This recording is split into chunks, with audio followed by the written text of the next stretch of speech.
سورۃ الاحزاب کی آیت نمبر 28 سورہ احزاب کا چوتھا رکوع اور 21 پارے کا آخری رکوع۔ اللہ رب العالمین نے ارشاد فرمایا، یا ایھا النبی، اے غیب بتانے والے نبی، قل لازواجک، اپنی بیویوں سے فرما دیجئے، ان کنتن تردن الحیات الدنیا وزینتہا، اگر تم دنیا کی زندگی اور اس کی آرائش چاہتی ہو، فتعالین امتعکن، تو آؤ میں تمہیں مال دوں، واسرحکن سراحا جمیلا، اور اچھی طرح چھوڑ دوں۔ یعنی اگر تمہیں مال کثیر اور اسباب عیش و آرام درکار ہیں، اگر تمہیں یہ چاہیے، آؤ میں تمہیں مال دوں اور اچھی طرح تمہیں چھوڑ دوں۔ شان نزول سید عالم صلی اللہ علیہ وآلہ وسلم کی ازواج مطہرات نے آپ سے دنیاوی سامان طلب کیے اور نفقے میں خرچے میں زیادتی کی درخواست کی۔ یہاں تو کمال زہد تھا، سامان دنیا اور اس کا جمع کرنا گوارا ہی نہ تھا، اس لیے یہ دل مبارک پر گرا ہوا اور یہ آیت نازل ہوئی اور ازواج مطہرات کو تخییر دی گئی، اختیار دیا گیا۔ یہاں پر یہ وضاحت ضروری ہے کہ نبی اکرم صلی اللہ علیہ وآلہ وسلم کو اللہ تعالیٰ نے بے حساب خزانے عطا فرمائے۔ خدا فرماتے ہیں کہ اگر میں چاہوں تو یہ پہاڑ سونے کا بن کر میرے ساتھ چلیں، لیکن نبی اکرم صلی اللہ علیہ وآلہ وسلم نے سامان دنیا کو جمع نہ فرمایا۔ مدینہ شریف میں، مسجد نبوی شریف میں سونے اور چاندی کے ڈھیر لگ جاتے، لیکن آپ سارا مال مسلمانوں میں تقسیم فرما دیتے اور خود آپ بھوکے رہتے۔ ازواج مطہرات کا یہ مطالبہ یوں عام حالات کے اعتبار سے دیکھا جائے تو ایک بیوی کا یہ حق ہے کہ وہ شوہر سے اپنی ضروریات کا مطالبہ کرے۔ تو شرعی اعتبار سے اگر یوں عام حالات میں دیکھا جائے تو یہ تو کوئی حرج والی بات نہیں، لیکن یہاں پر یہ ہوا کہ جب انہوں نے یہ بات کہی تو نبی اکرم صلی اللہ علیہ وآلہ وسلم کو ناگوار گزرا، اور نبی اکرم صلی اللہ علیہ وآلہ وسلم اللہ کے محبوب ہیں اور ان کے دربار کے معاملات بڑے نازک ہیں، تو اس لیے آیت کریمہ نازل ہوئی۔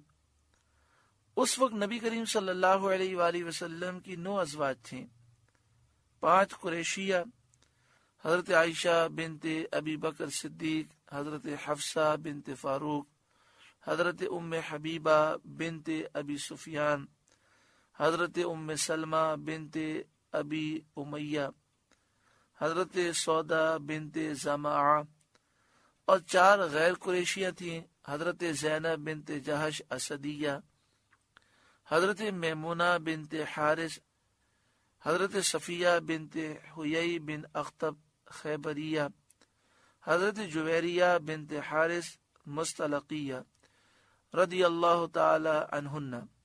سید عالم صلی اللہ علیہ وآلہ وسلم نے سب سے پہلے حضرت عائشہ رضی اللہ تعالی عنہا کو یہ آیت سنا کر اختیار دیا اور فرمایا کہ جلدی نہ کرو، اپنے والدین سے مشورہ کر کے جو رائے ہو، جو فیصلہ ہو، اس پر عمل کرو۔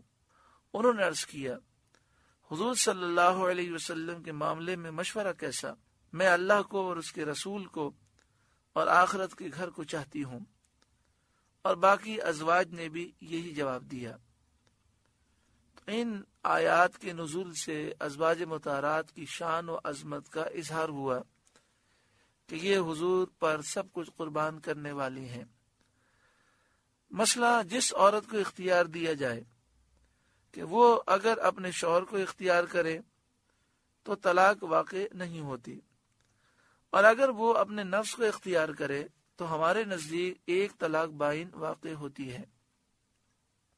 اللہ رب العالمین نے ارشاد فرمایا یا ایھا النبی، اے غیب بتانے والے نبی، قل لازواجک، اپنی بیویوں سے فرما دیجئے، ان کنتن تردن الحیات الدنیا وزینتها، اگر تم دنیا کی زندگی اور اس کی آرائش چاہتی ہو، فتعالین امتعکن، تو آؤ میں تمہیں مال دوں، واسرحکن سراحا جمیلا، اور اچھی طرح چھوڑ دوں، وَإِن كُنتُنَّ تُرِدْنَ اللَّهَ وَرَسُولَهُ وَالدَّارَ الْآخِرَةَ، اور اگر تم اللہ اور اس کے رسول اور آخرت کا گھر چاہتی ہو، فَإِنَّ اللَّهَ أَعَدَّ لِلْمُحْسِنَاتِ مِنْكُنَّ أَجْرًا عَظِيمًا، تو بے شک اللہ نے تمہاری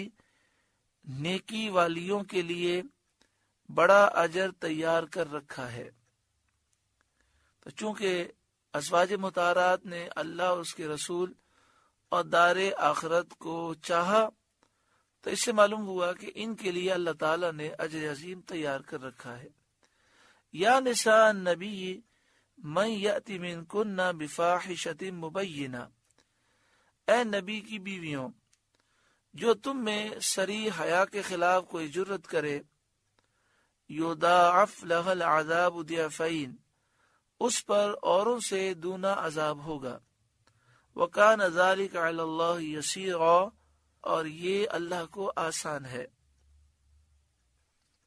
یہاں پہ فرمایا کہ اے نبی کی بیویوں، من یأتی منکن بفاحشۃ مبینہ، جو تم میں صریح حیا کے خلاف کوئی جرت کرے۔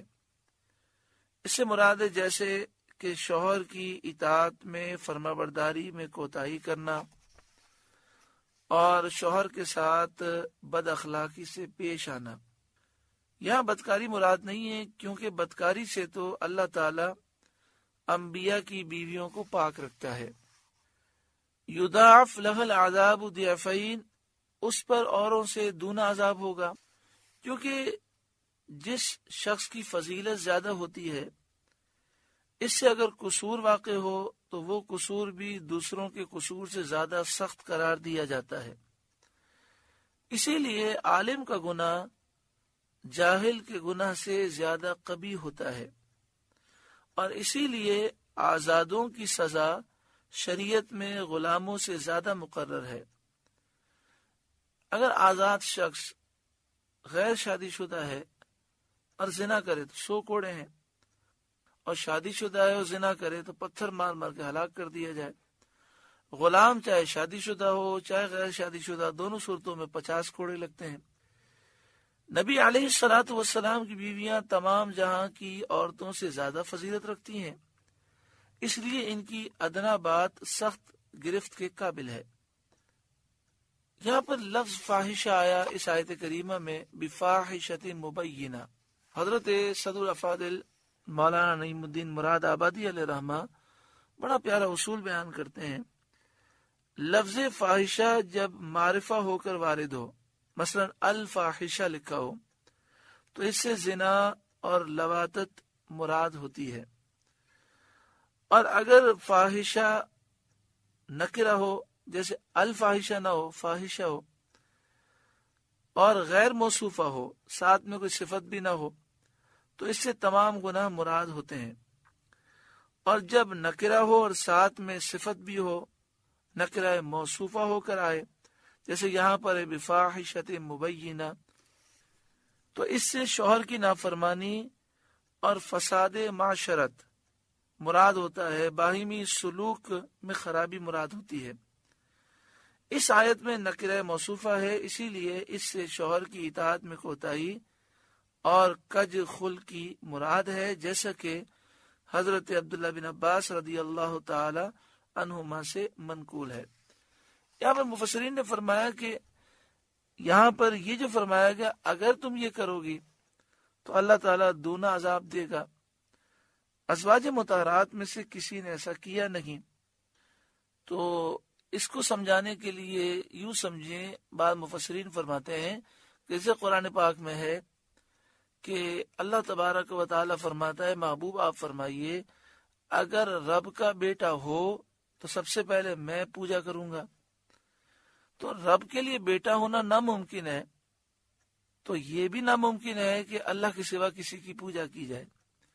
تو یہاں بھی یہی مراد ہے کہ ازواج مطہرات کو اللہ تعالیٰ نے وہ شرف عطا فرمایا کہ انہوں نے نبی اکرم صلی اللہ علیہ وآلہ وسلم کی نافرمانی نہ کی بلکہ فرمانبرداری کی اور اللہ نے انہیں اجر عظیم عطا فرمایا. وَكَانَ ذَلِكَ عَلَى اللَّهِ يَسِيرًا اور یہ اللہ کو آسان ہے. 21واں پارہ مکمل ہوا. اللہ رب العالمین اس کے نور سے ہمارے قلوب کو روشن منور فرمائے. 22ویں پارے کا آغاز ہے وَمَن يَقْنُتْ مِنْكُنَّ لِلَّهِ وَرَسُولِهِ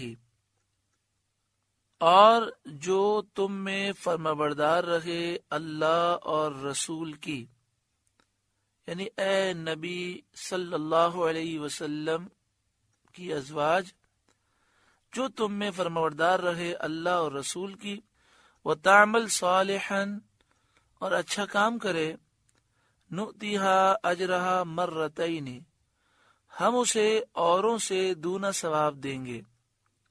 یعنی اگر اوروں کو ایک نیکی پر 10 گنا ثواب دیں گے تو تمہیں 20 گنا، کیونکہ تمام جہاں کی عورتوں میں تمہیں شرف و فضیلت ہے اور تمہارے عمل میں بھی 2 جہتیں ہیں.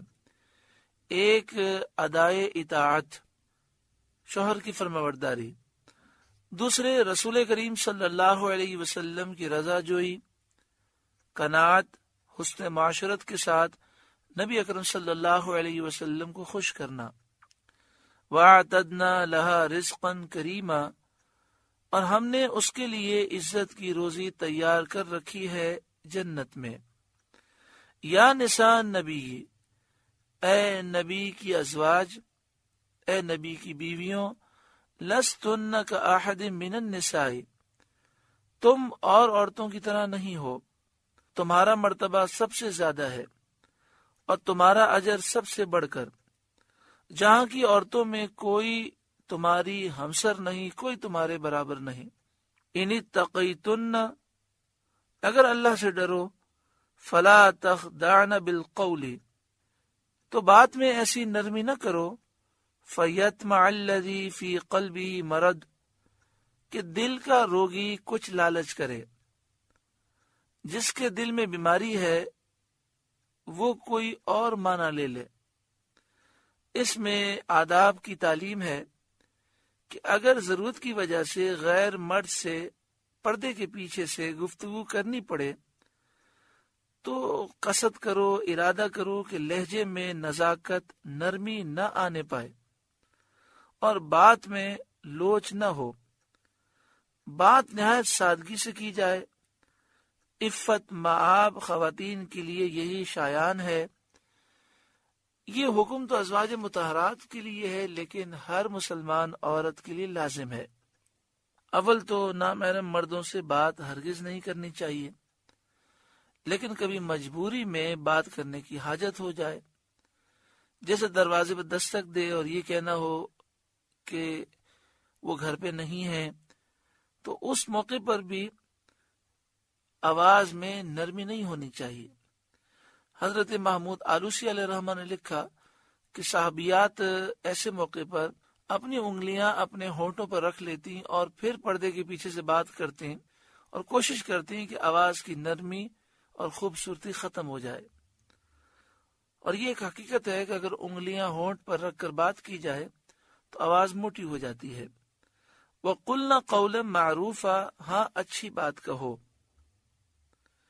دین اور اسلام کی بات کہو، نیکی کی تعلیم دو، پند و نصیحت کی اگر ضرورت پیش آئے تو کہو، مگر بے لوچ لہجے سے، نرم اور باریک لہجہ نہیں ہونا چاہیے.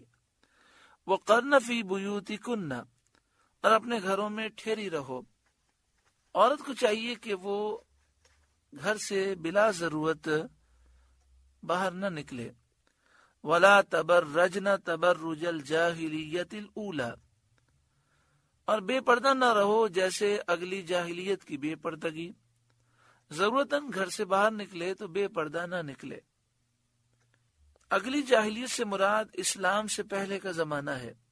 اس زمانے میں عورتیں اطراتی نکلتی تھیں، اپنی زینت اور محاسن کا اظہار کرتی تھیں، خوبصورتی کا اظہار کرتی تاکہ غیر مرد دیکھیں۔ لباس ایسے پہنتی تھیں جن سے جسم کے اعضاء اچھی طرح نہ ڈھکیں۔ پچھلی جاہلیت سے اخیر زمانہ مراد ہے جس میں لوگوں کے افعال پہلوں کے مثل ہو جائیں گے۔ یعنی آج زمانے جاہلیت واپس آتا جا رہا ہے، اور جو زمانے جاہلیت میں عورتوں کا حال تھا ایسا ہی آج عورتوں کا حال ہوتا جا رہا ہے۔ مسلمان عورت بے پردہ نکلے، نعوذ باللہ من ذالک، کتنی بری بات ہے۔ اور جب ازواج مطہرات پر پردہ لازم ہے، ان کے دل پاک صحابہ کرام پر پردہ لازم ہے، انہیں نگاہوں کی حفاظت کا حکم دیا گیا، انہیں ازواج مطہرات کو دیکھنے سے منع کیا گیا، تو ان کے دل بھی پاک، ازواج مطہرات کے دل بھی پاک۔ تو آج کے دور میں پردہ کتنا ضروری ہے۔ وَأَقِمْنَ الصَّلَاةَ، اور نماز قائم رکھو، وَآتِينَ الزَّكَاةَ، اور زکوٰۃ دو، وَأَطِيعْنَ اللَّهَ وَرَسُولَهُ، اور اللہ اور اس کے رسول کا حکم مانو۔ إِنَّمَا يُرِيدُ اللَّهُ لِيُذْهِبَ عَنْكُمُ الرِّجْسَ أَهْلَ الْبَيْتِ، اللہ تو یہی چاہتا ہے اے نبی کے گھر والوں کہ تم سے ہر ناپاکی دور فرما دے، وَيُطَهِّرَكُمْ تَطْهِيرًا، اور تمہیں پاک کر کے خوب ستھرا کر دے، یعنی گناہوں کی نجاست سے تم آلودہ نہ ہو۔ اس آیت سے اہل بیت کی فضیلت ثابت ہوتی ہے، اور اہل بیت میں نبی کریم صلی اللہ علیہ وآلہ وسلم کے ازواج مطہرات اور حضرت خاتون جنت فاطمہ الزہرا، حضرت علی مرتضی، حضرت امام حسن، امام حسین سب داخل ہیں۔ آیات اور احادیث کو جمع کرنے سے یہی نتیجہ نکلتا ہے، اور یہی حضرت امام ابو منصور ماتریدی علیہ رحمہ سے منقول ہے۔ ان آیات میں اہل بیت کو نصیحت فرمائی گئی ہے تاکہ وہ گناہوں سے بچیں اور تقوی اور پرہیزگاری کے پابند رہیں۔ گناہوں کو ناپاکی سے اور پرہیزگاری کو پاکی سے استعارہ فرمایا گیا، تعبیر کیا گیا، کیونکہ گناہوں کا مرتکب ان سے ایسا ہی گندا ہوتا ہے جیسا جسم نجاستوں سے گندا ہوتا ہے۔ اس طرز کلام سے مقصود یہ ہے کہ ارباب عقول کو، عقل مندوں کو گناہوں سے نفرت دلائی جائے اور تقوی اور پرہیزگاری کی ترغیب دی جائے۔ وَاذْكُرْنَ مَا يُتْلَى فِي بُيُوتِكُنَّ مِنْ آيَاتِ اللَّهِ وَالْحِكْمَةِ، اور یاد کرو جو تمہارے گھروں میں پڑھی جاتی ہیں اللہ کی آیتیں اور حکمت یعنی سنت۔